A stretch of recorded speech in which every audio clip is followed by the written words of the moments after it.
মানে এমন একটা বাজে সিস্টেম, এই রাস্তাটার কাজ চলছে দেখতে পাচ্ছেন, একবারে এই যে ইট ফেলায় রাখছে। এভাবে যাওয়া কি পসিবল?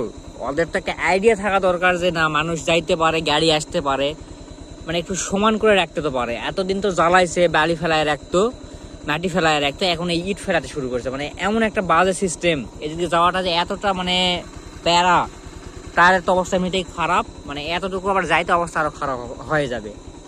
মিনিমাম একটা জ্ঞান থাকা উচিত মানুষের যে কি একটা অবস্থা। তো এরকম সিচুয়েশনে আমরা অনেক সময় করি কি, ক্লাস আমরা হাফ ক্লাস করে রাইড করি। তো এরকম সিচুয়েশনে টর্কটা বেশি প্রয়োজন হয় আমাদের, এই জন্য আমরা হাফ ক্লাস করে রাইড করি। তো আপনারা এরকম সিচুয়েশনে হাফ ক্লাস করে রাইড করবেন না, কারণ হাফ ক্লাস করে রাইড করা বাইকের জন্য খুবই ক্ষতিকর। আপনারা কি করতে পারেন, আপনারা হচ্ছে 1 নম্বর গিয়ারে দিবেন, মানে বাইকটা একটু পিছন থেকে স্টার্ট করবেন, দেখতে পাচ্ছেন এখান থেকে সমান, এখান থেকে স্টার্ট করবেন, 1 নম্বর গিয়ারে দিবেন।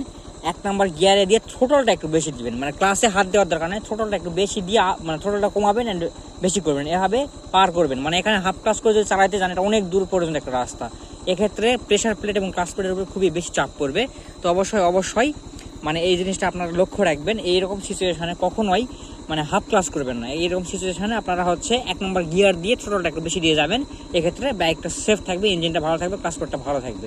আল্লাহ সবাইকে, সবাই ভালো থাকবেন।